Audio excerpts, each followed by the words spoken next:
Akalar assalomu alaykum. Yaxshimisizlar? Charchamayapsizlarmi? Yaxshi dam oldinglarmi? Bugun 15 oktyabr chorshanba soat 12:39 o'tdi. Sizlar bilan yana bugungi kunlik tahlilni qilamiz. Demak, doimgidek dollardan boshlaymiz. Ko'rib turganinglar bu dollar haftalik time frame'dagi holati. Nimaga haftalik time frame'dan boshlayotganimga sabab bor. Kunlik time frame'dan emas, haftalik time frame'dan boshlayotganimga. Xo'p, demak, e'tibor bersanglar, narx hozirda dollarda mana bu imbalans zona, ya'ni eski imbalans zonamiz bor edi. To'g'rimi? Ya'ni bu imbalans zona anchadan beri narxga yaxshi reaksiyasini ko'rsatyapti. Mana 1 marta, 2 marta, 3 marta, 4 marta reaksiyasini ko'rsatyapti va narx shu imbalans zonadan tanasi bilan pastga yopilgandan keyin ko'rib turibsizlar, narxda reaksiya endi pastga jo'natib berish kerak degan anunda turibdi. Xo'p, endi mana shu joyda esingizda bo'lsa, o'tgan hafta yoki undan oldingi hafta qilgan analizlarimizda sizlar bilan mana bu CRT ga e'tibor beratgandik, to'g'rimi? Mana shu CRT ni qaraydigan bo'lsak, mana oylik CRT maksimumga narx chiqish kerak. Bundoq holat deydi. Bu haftalik time frame da oylik uzr, bu oylik time frame ekan. Haftalik time frame da men adashib ketdimmi? Oylik time frame demoqchi edim. Oylik time frame'da demak mana shu holat bo'lgani uchun mana bu CRT ni tepasiga narx chiqish kerak degan ideya turuvdi, to'g'rimi? Lekin o'rtoqlar, hozir CRT ni bilasizlar 50% gacha nuqtasidan narx qaytib ketish ehtimoli bor. Ya'ni mana shu CRT ni range ni oladigan bo'lsak, shu range maksimumidan minimumiga 50% tortadigan bo'lsak, mana 50% mana bitta. Narx уже chiqib keldi, mana shu joydan pastga ketish ehtimoli bor degan narsani esda tutishimiz kerak. Nimaga pastga ketish ehtimoli bor deyapmiz? Chunki esingizda bo'lsa, biz 6 oylik yoki 3 oylik yoki 1 yillik time frame'da mana bu 6 oylik time frame'ga qaraydigan bo'lsak, 6 oylik time frame'da biz juda ham bearish edik, ya'ni tushish trendda edik, to'g'rimi? Katta time frame'da tushish trenddamiz. Oylik time frame'da hozircha bir narsa deb bo'lmaydi, lekin mana bu imbalans zonasiga narx kelib, ya'ni mana shu imbalans zonaga narx keldi-da, mana bu hafta. Kecha keldi, adashmasam. Kecha narx kelgandan keyin hozir mana haftalik time frame'ga tushib qaraymiz bu narsani. Haftalik time frame'da e'tibor beradigan bo'lsanglar, dollarda narx o'tgan hafta minimumini maksimumini yechgani yo'q. Bu yevro bilan SMT bo'ldi. GU yoki yevro bilan SMT bo'ldi, adashmasam. Hozir kichkina time frame'ga tushganda ko'ramiz. SMT bo'lgan. Men bilan endi hozir adashmaslik uchun olib turamiz. Mana bu 50% o'sha oylik time frame'dagi CRT ni 50%. Kunlik time frame'ga o'tib qaraydigan bo'lsak, kunlik time frame'da narx ko'rib turibsizlar. Mana bu imbalans zonamizdan, BPR zonadan narx hozircha zo'rg'atoqli gapirayotganda tomog'im qichib qolyapti, yo'talganda pauza qilib turayapman.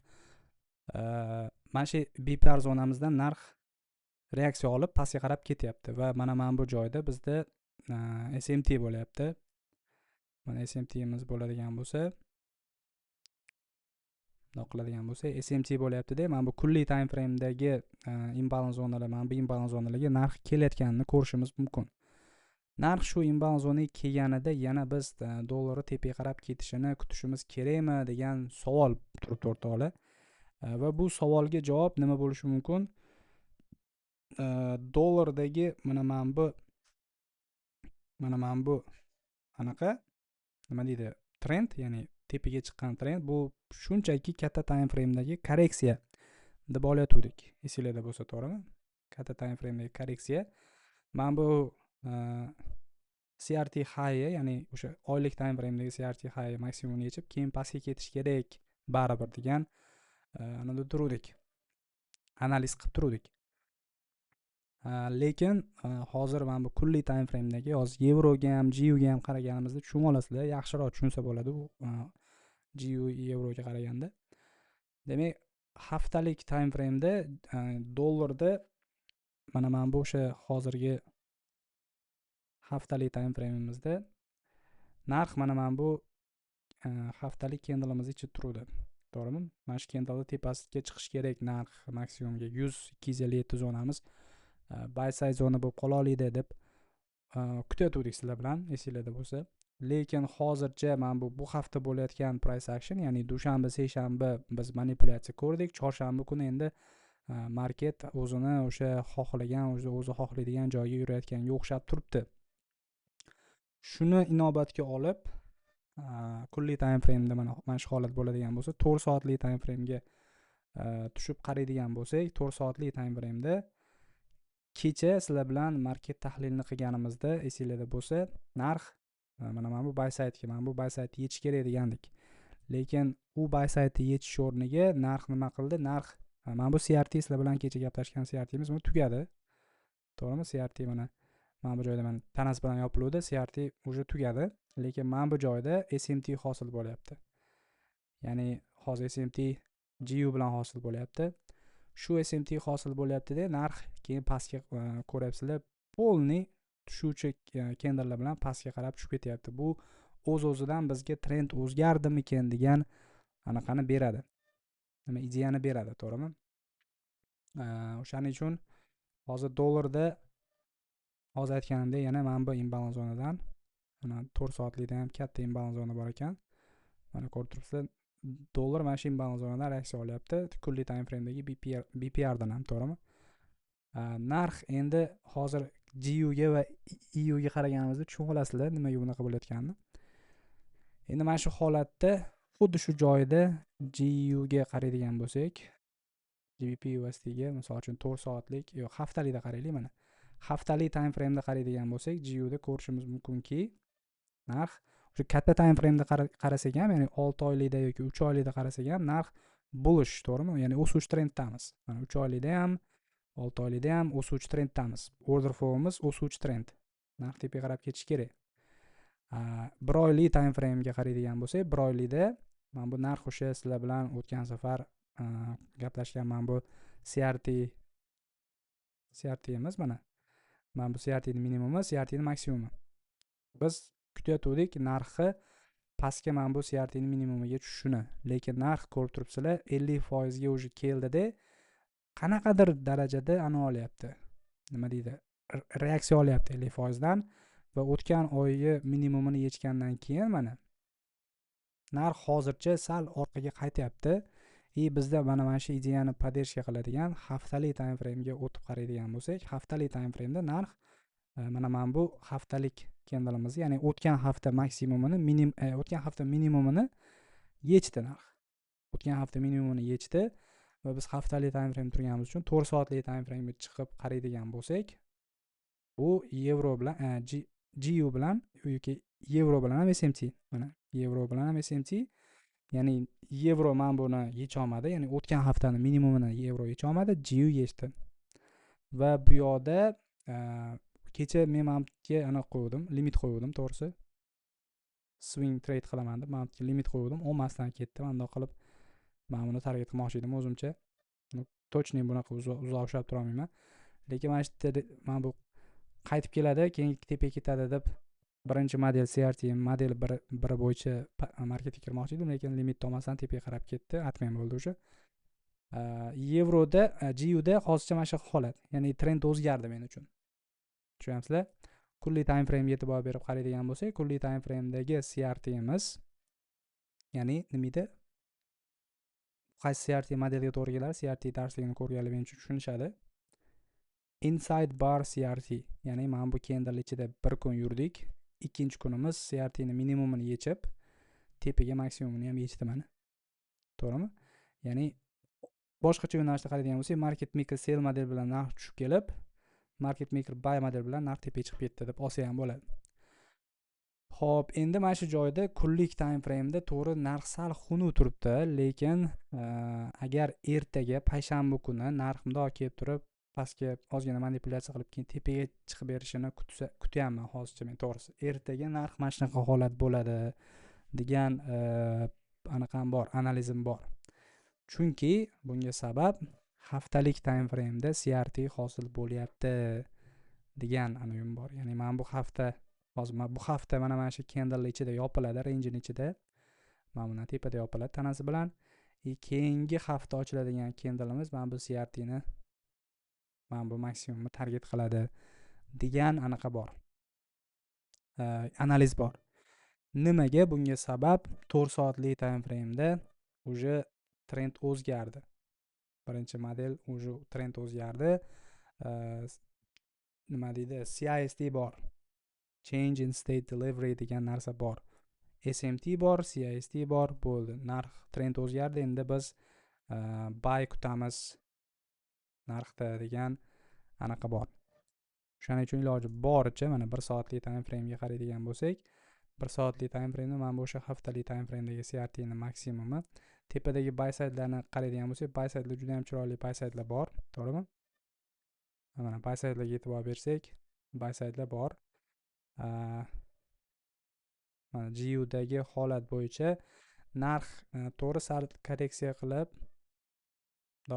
qilib keyin tepaga ketganda juda ham chiroyli bo'lardi, lekin hozircha bilmadim korreksiya qiladimi yo'qmi. 4 soatli time frame tushib qaraydigan bo'lsak, iloji boricha maksimum o'sha korreksiya qilish men uchun juda ham zo'r pozitsiya berardi. Ya'ni mamdo bo'lib, mana bu imbalans zonaga kelganida undan keyin tepaga qarab ketib berishga buy pozitsiya qidirsak bo'lardi. Endi hozir buni yevroga qaraganimizda, mana yevro USD ga qaraganimizda ko'rsak bo'ladi. Kunlik time frame yo'q, haftalikka o'tamiz yevroda. Mana yevroda haftalikka yoki oylikka o'taylik. Mana yevroda ham mana yevrodagi mana bu CRT imiz 50% ga narx keldi mana. CRT maksimum minimumiga tortadigan bo'lsak, mana 50% dan reaksiya olyapti уже. Katta time frame'da, ya'ni 6 oylik, 3 oylik, 1 yillik time frame'da bo'lish bo'lganimiz uchun, o'suvchi trendda bo'lganimiz uchun pastgacha tushish menimcha tushmaydi degan anaqa bor. Haftalik time frame'ga qaraydigan bo'lsak, haftalik time frame'da narx mana bu sell side'larni yig'ishtirdi mana, to'g'rimi? Sell side, mana bu sell side hech olmadi, lekin sell side'larni yig'ishtirib, mana bu SMT bo'lgani menga anaqa beryapti, tasdiq beryapti. Ya'ni yevro, GU bilan yoki dollar bilan mana bu SMT, ya'ni o'tgan haftani minimumini yevro yecha olmadi. To'g'rimi? Kunlik time frame'ga o'tib qaraydigan bo'lsak, kunlik time frame'da narx mana bu order blokdan yaxshi reaksiya olyapti deb olsak bo'ladi narxi. Order blokdan yaxshi reaksiya olyapti yoki bo'lmasa mana bu imbalans zona narxi ushadi deb olsak ham bo'ladi. To'g'rimi? Mana bu imbalans zonaga e'tibor bersak ham, narxi endi bu imbalans zonamiz narxni mana podдержка qila oladigan imbalans zonada. Yevroda GU ga qaraganda, ya'ni GBP USD ga e'tibor bersanglar, kunlik time frame'da juda ham xunuk hozircha price action, to'g'rimi? Mana shundan tepaga qarab ketish ehtimoli kamroq o'xshab turibdi. Nimaga? Chunki bizda SMT bor o'rtoqlar. SMT mamdo bo'lyapti GU da. Bu degani GU tepaga ketishga kuchli para emas degani. Pastga ketish, tepaga ketishga unaqa kuchi kam degani. Tepaga ketadi degani, lekin kuchi kamroq, puls kamroq bo'ladi degani, to'g'rimi? Lekin Euro USD ga qaraydigan bo'lsak, Euro USD da puls ko'proq, ya'ni tepaga ketish xohishi Euro USD da ko'proq. Mana 2 kun davomida puls bo'lgan. Nimaga? Sabab SMT mamdoda. Mana bu bundoq. Mana yecha olmagan mana buni. GU da mamdo, SMT Euro da mamdo. Bu degani o'z-o'zidan tepaga ketish ehtimoli ko'proq degani. Shuning uchun iloji boricha buy pozitsiyani yevroda qidirish kerak degani.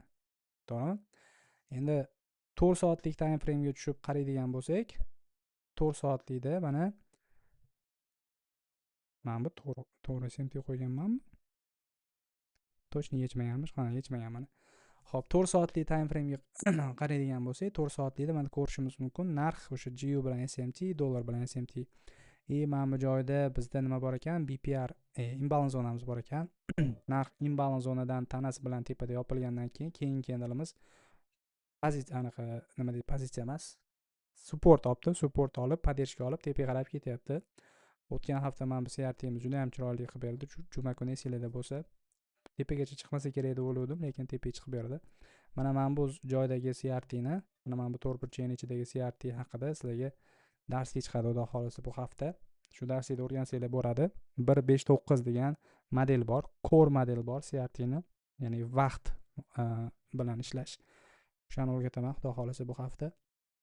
Xo'p, demak bu 4 soatlik time frame narx tepaga ketdi, bo'ldi, trend o'zgardi men uchun, to'g'rimi? Endi vaqtni qo'shadigan bo'lsak, ya'ni 1 soatlik time frame ga tushib nima bo'lyapti? Kun kun ichida, ya'ni intraday chartda nima bo'lyapti. Demak, birinchi o'rinda biz nimani belgilab olamiz? Biz birinchi o'rinda ochilish nuqtamizni belgilab olamiz. Ochilish nuqtamiz o'z-o'zidan mana bu nuqta, to'g'rimi?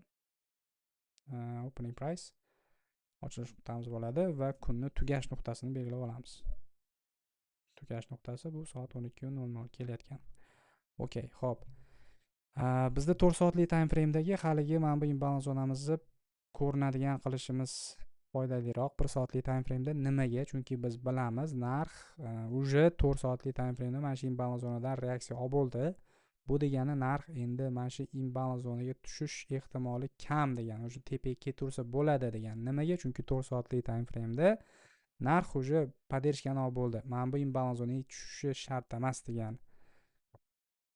Anaqa nima deydi? Yo'nalish, tushuncha. To'g'rimi? Mana bu imbalans zonamiz narxi mana поддержка qilib bo'ldi mana bu yerda. Уже tepaga qarab ketish kerak. Endi biz narx reaksiya olishi mumkin bo'lgan zonalarni kutishimiz kerak. Ya'ni bu degani narx endi xuddi o'shanaqa imbalans zonalarni qidirsak, mana bu yerda imbalans zona bor ekan mana.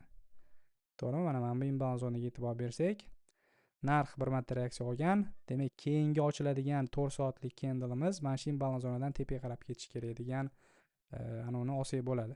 Buni ham 1 soatlik time frame'da ko'rinadigan qilib turib, 1 soatlik time frame'ga tushsak, biz nimani ko'rishimiz mumkin? 1 soatlikda demak mana bu 4 soatlikdagi time anaqa 1 soatlikda mana bu kichkinagina imbalans zonadan narx Asian range paytida reaksiya olibdi, London Kill Zone paytida ham reaksiya olibdi, to'g'rimi? Men buni mana shu yerda qoladigan qilib qo'yamiz iloji boricha mana bu ikkalasini. Xo'p. Mana demak, keyingi ochiladigan candle'imizda yoki bundoq mampdan reaksiya olishini kutsak bo'ladi. To'g'rimi? Mana shu yerdan tepaga qarab ketishini kutsak bo'ladi. 15 minutlik time frame'da qanaqa holat degan savolga javob berish uchun biz bundoq tushib, yaqinlashtirib ko'rishimiz mumkin. Nima bo'lyapti, nima holat degan savolga javob berish uchun. Demak, birinchi bo'lib bizga ko'zimizga ko'rinadigan narsa eng oxirgi swing nuqtani sweep bo'lishi. To'g'rimi? Sweep bo'pti mana. Kun ochilishi bilan sweep qilib tepaga qarab ketibdi. Bizda London Kill Zone qachon boshlangan? Soat 2 da boshlangan. 2 dan 5 gacha bo'ladigan bo'lsa, mana London Kill Zone lokazi. Okey, London Kill Zone'imiz bu bo'ladigan bo'lsa, demak, London Kill Zone boshlanishi bilan mana bu candle'imiz, oq candle'imiz London Kill Zone boshlanishi bilan narx pastga tushib, mana bu ochilish nuqtadan pastga tushib, tepaga qarab ketgan. Va hozircha price action bo'yicha narxga e'tibor beradigan bo'lsak, oxirgi imbalans zonamiz mana bu, to'g'rimi? Imbalans zonani hurmat qilibdi. Order block hurmat qilib kelyapti. Va bu yoqda mana bu yana bitta imbalans zonamiz bor ekan. Narx tepaga hozircha chiqib ketishda, ya'ni order flow bo'yicha tepaga qarab chiqib ketishda davom etyapti. Lekin bu degani hozir mana shu order blokdan narx srazu mana bundan tepaga ketadi degani emas o'rtoqlar. Meni o'zim shaxsan yangiliklarga qarardim. Bugun qanaqa yangilik bor o'shalarni tekshirib ko'rish uchun, ya'ni bugun chorshanba bo'ladigan bo'lsa, bugun hech qanaqa yangilik yo'q ekan. Hamma mana bu dollar yangiliklari tentativ o'tgan haftaga o'xshab hali ma'lum emas, aniq emas. Shuning uchun iloji boricha men kutadigan holat mana bunaqa bo'lar edi. Mana bunda ko'rinadigan qilib qo'yamiz. 4 soatlik time frame bor-ku. 4 soatlik time frame'da men iloji boricha mana shu 1 soatu, mana 1 soatdan keyin yopilar ekan mana bu 4 soatlik candle'imiz. To'g'rimi? Yopilganida nimani kutsak bo'ladi? Agar mana bu imbalans zonadan tepada yopiladigan bo'lsa tanasi bilan, unda biz keyingi candle'ning ochilishini kutib, ochilganda nima qilsak bo'ladi? Ochilganda ochilishi bilan nima bo'ladi? Pastga manipulyatsiya bo'ladi. O'sha manipulyatsiya bo'lganida biz buy pozitsiya qidiramiz, keyin qayerdadir kirib olish uchun. To'g'rimi? Iloji boricha o'sha candle'ni kutish kerak. Ya'ni mana shu candle tugab, keyingi yangi candle ochilganida nimadir berishi mumkin. Hozircha lekin buy pozitsiya kirish yevroga sal chatoqroq, chunki mana shu 15 minutlik time frame'dagi anaqaga, misol uchun mapdan hozir buy kirib olish, men bularni hurmat qilib kelyapti-yu deb mana shu o'zidan buy kirish u juda ham xavfli. To'g'ri o'xshab berishi mumkin, o'xshab berish ehtimoli yo'q emas, lekin men hozir kirmagan bo'lar edim mana shu yerdan tepaga ketib yuborishiga. Chunki hozir birinchi o'rinda biz London Killzone o'rtasidamiz. Ko'p paytlari London Killzone o'rtasida narx juda ham anaqa, ya'ni Silver Bulletni vaqti keladi-da, soat 3dan 4 gacha mana shu qizil vaqt oralig'ida narx nimadir hosil qiladi-da, mana qizil vaqt oralig'ida e'tibor bersanglar 3dan 4 gacha narx hozir mana bu maksimumni yechdi. Mana bu maksimumni yechgandan keyin narx hozir polniy pastga mana bu anaqalarni yechgani, mana bu buy side'larni yechgani, narx pastga polniy tushib turib, undan keyin New York Killzone'ga yaqin tepaga qarab ketib olishi mumkin. Shuning uchun iloji boricha London Killzone o'rtasida pozitsiya ochish men uchun yoqmaydi. Tajribadan kelib chiqib bunaqa London Killzone o'rtasida pozitsiya ochavermayman. Agar London Killzone'ni boshida kirsangiz, misol uchun mana bu zonalarda kirsangiz mayli. Mana bu zonalarda yoki mana bu order blokdan kirib birga nechadir ishlab olgan bo'lsangiz, okey. Bu zo'r. Misol uchun birga to'g'ri ishlab beribdi. Birga to'g'ri ishlab yordingizmi? Xo'p, okey. Lekin London Killzone'dan o'tkazib olib, ya'ni misol uchun menga o'xshab bugun kompyuter oldiga kech o'tirgan bo'lsangiz, ya'ni London Killzone o'rtasidan ketgandan keyin Silver Bullet'dan keyin o'tirsangiz, unda pozitsiya ochish maslahat bermayman. Iloji boricha New York Killzone'ni kutish kerak, ya'ni 7 bo'lishini kutish kerak. New Yorkda mana 7 narx ungacha qiladigan ishini qilib oladi-da. Ya'ni mana bu sell side'larni yechmoqchi bo'lsa, London o'sha New York Killzone boshlangungacha sekin konsolidatsiya qilib yechib oladi-da. New York Killzone boshlangandan keyin bitta manipulyatsiya qiladi-da. Undan keyin haqiqiy o'sha tarafga qarab ketadi agar rostdan tepaga ketmoqchi bo'lsa. Shuning uchun iloji boricha London Killzone o'rtasida va pozitsiya ochmanglar o'rtoqlar. Maksimum darajada London Killzone o'rtasida keyin marketga qarayapsizmi, iloji boricha kuzating, nima bo'lyapti, nima qilmoqchi price action. To'g'ri, juda ham clean, zo'r setup bermoqchi bo'lganga o'xshab tuyulishi mumkin, lekin yo'q o'rtoqlar, bu prosta aldaydi. Mana soatli time frame'ga juda ham katta e'tibor berishingiz kerak. Killzone'lar paytida, Killzone'larda ishlashni xohlasangiz. Nimaga? Chunki 1 soatli time frame bu intraday, ya'ni kun oralig'idagi time frame. Bu degani inbound zonalar, 1 soatli time frame'dagi order bloklar juda ham muhim.